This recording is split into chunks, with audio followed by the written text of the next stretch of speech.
ಬ್ರಾಹ್ಮಣರಿಗೆ ಯುದ್ಧ ಮಾಡಕ್ ಬರಲ್ಲ ಅಂತೇಳಿ. ಯುದ್ಧ ನೀತಿಗಳೆಲ್ಲ ಕಲಿಸ್ಕೊಡೋರೇ ಬ್ರಾಹ್ಮಣರು. ಇಡೀ ಶಕ್ತಿ ನೀತಿ ಎಲ್ಲ ಅವ್ರ ಗುಟ್ಟಲ್ಲಿ ಇಟ್ಕೊಂಡು ಅವ್ರ ಕೈಯಲ್ಲಿ ಇಟ್ಕೊಂಡು ಯಾವ ನಮ್ಮಂಥವ್ರಿಗೆ ಕಳಿಸ್ಬೇಕು ಕಳಿಸ್ತಾರೆ, ಮಿಕ್ಕಿದೆಲ್ಲ ಟೆಕ್ನಿಕ್ಗಳೆಲ್ಲ ಅವ್ರ ಹತ್ರನೇ ಇರ್ತಾರೆ. ನಾವೇನೇ ಆದರೂ ಲಾಸ್ಟಿಗೆ ಅವ್ರ ಕಾಲಿಗೆ ಹೋಗ್ಬಿದ್ದು ಸ್ವಾಮಿ ಹಿಂಗಾಗಿದೆ ಆಶೀರ್ವಾದ ಮಾಡಪ್ಪ ಅನ್ನೋದು. ಅದಕ್ಕೆ ನಾನು ಶಾಸ್ತ್ರಿ ಇಟ್ಕೊಂಡಿದ್ದೀನಿ, ನಿಮ್ಮವ್ರನ್ನ ಪಕ್ಕೆಗೆ ಇಟ್ಕೊಂಡ್ರೆ ನಿಮ್ಮ ಬುದ್ಧಿಯಲ್ಲಿ ನನಗೊಂದು 10% ಬುದ್ಧಿ ಬರಲಿ ಅಂತ.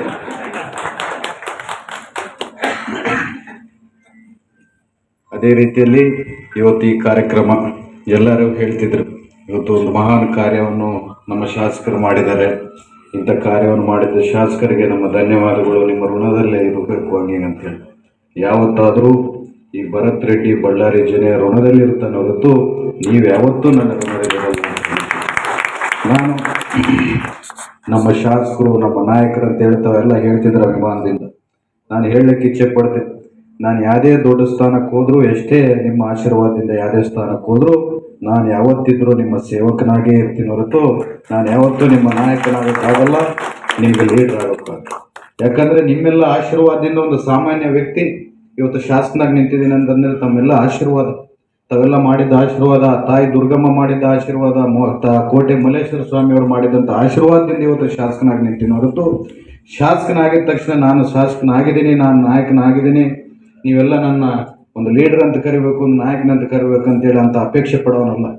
ಇದೆಲ್ಲ ಸ್ಥಾನಗಳು ತಾತ್ಕಾಲಿಕ, ಇವೆಲ್ಲ ಬರ್ತಿರ್ತವೆ ಹೋಗ್ತಿರ್ತವೆ. ಆದರೆ ನಮ್ಮ ಸಂಬಂಧ ಯಾವತ್ತು ನಾನು ನಿಮ್ಮ ಜೊತೆ ಯಾವ ರೀತಿಯಲ್ಲಿ ನಡ್ಕೊಂತಿದ್ದೀನೋ, ಭರತ್ ರೆಡ್ಡಿ ಯಾವುದೇ ಸ್ಥಾನ ಯಾವತ್ತು ನಮ್ಮ ಹತ್ರ ಗೌರವದಿಂದನೇ ನಡ್ಕೊಂಡ ಅಂತೇಳಿ, ನಮ್ಮ ಹುಡುಗ ಅಂತೇಳಿ ತಾವ್ಯಾವತ್ತು ಮನಸ್ಸಲ್ಲಿ ಇಟ್ಕೊಂಡ್ರೆ ಅದೇ ನನಗೆ ಸಾಕು ಅಂತ ಹೇಳ್ತೀನಿ. ಇವತ್ತು ಅಧಿಕಾರ ಬಂದು ಮಾಡಿ ಗುಡಿಗಳು ಯಾವ್ಯಾವ ಅಭಿವೃದ್ಧಿ ಆಗಲಿಲ್ಲ. ಕೆಲವಷ್ಟು ಜನ ಹೇಳ್ತಿದ್ರು, ಆ ಗುಡಿಗೆ ಹೆಸರೇ ಇಲ್ಲ, ಯಾಕೆ ಹಾಕಿದ್ರಿ ದುಡ್ಡು ಅಂತ.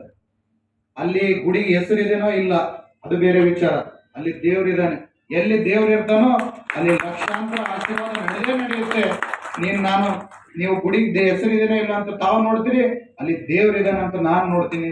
ನನಗೆ ನಿಮಗೆ ವ್ಯತ್ಯಾಸ ಇಷ್ಟೇ ಅಂತೇಳಿ ಯಾವ ಚಿಕ್ಕ ಚಿಕ್ಕ ಗುಡಿಗಳಾಗಿರ್ಬೋದು ಎಲ್ಲ ನಾನು ಒಂದೇ ಸಮಾಜಕ್ಕೆ ಇವ್ರಿಗೆ ಹಾಕ್ಬೇಕು ಅವ್ರಿಗೆ ಹಾಕ್ಬೇಕಂತ ಮಾಡಿಲ್ಲ.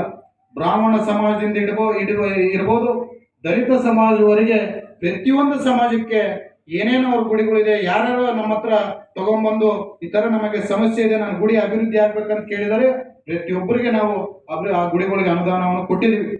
ಇನ್ನೂ ಕೆಲವಷ್ಟು ಅನುದಾನಗಳು ತಗೊಂಡ್ಬರ್ತೀವಿ. ಮಂದಿರಗಳೊಂದೆಲ್ಲ ನಾವೆಲ್ಲರೂ ಹಿಂದೂಗಳಂದ್ರೆ ರಾಮ ಮರ್ಯಾದ ಪುರುಷೋತ್ತಮ ಒಂದು ಮಾತು ಹೇಳ್ತಾರೆ, ಸರ್ವೇ ಜನ ಸುಖಿನೋ ಭವಂತು ಅಂತೇಳಿ.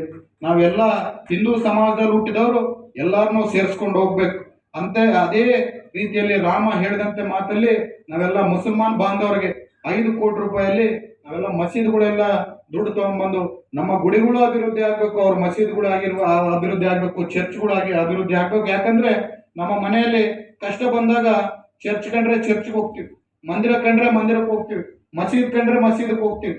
ಅಭಿವೃದ್ಧಿ ಬಂದಾಗ ನಾವು ಒಂದೇ ಅಭಿವೃದ್ಧಿ ಮಾಡ್ಕೋಬಾರ್ದು, ಎಲ್ಲಾ ಸಮಾಜಗಳನ್ನ ಸೇರಿಸಿ ಅಭಿವೃದ್ಧಿ ಮಾಡ್ಕೋಬೇಕಂತ ಉದ್ದೇಶದಿಂದ ಇವತ್ತು ಕ್ರಿಶ್ಚಿಯನ್ಸ್ ಆಗಿರ್ಬೋದು, ಮುಸ್ಲಿಮ್ಸ್ ಆಗಿರ್ಬೋದು, ಹಿಂದೂಗಳಾಗಿರ್ಬೋದು, ನಾವೆಲ್ಲ ಸೇರಿ ಇವತ್ತು ಬಳ್ಳಾರಿ ಎಷ್ಟು ಸುಖ ಶಾಂತಿಯಿಂದ ಇರುತ್ತೆ.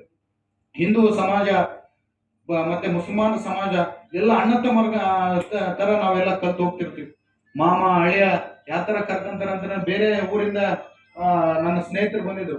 ಇಲ್ಲಿ ಯಾರೋ ಮುಸ್ಲಿಂ ಹುಡುಗ ನನಗೆ ಬಂದು ಮಾವ ಇದ್ದಾರಾ ಅಂತ ಕರೆದ್ರೆ, ನಿಮ್ಮ ಊರಲ್ಲಿ ಏನಪ್ಪ ಹಿಂದೂ ಮುಸಲ್ಮಾನ್ಗಳು ಒಂದು ಅಣ್ಣ ತಮ್ಮಂದರ ಮಾವ ಅಳಿಯಂದ್ರ ತರ ಇಷ್ಟು ರೀತಿಯಲ್ಲಿ ಇರ್ತದೆ, ಇದು ಇಡೀ ಭಾರತ ದೇಶದಲ್ಲಿ ಬಂದ್ರೆ ಎಷ್ಟು ಸುಖ ಶಾಂತಿಯಿಂದ ನಮ್ಮ ದೇಶ ಇರುತ್ತೆ ಅಂತ ಹೇಳಿ ಅವ್ರ ಮಾತು ಹೇಳ್ತಿದ್ರು.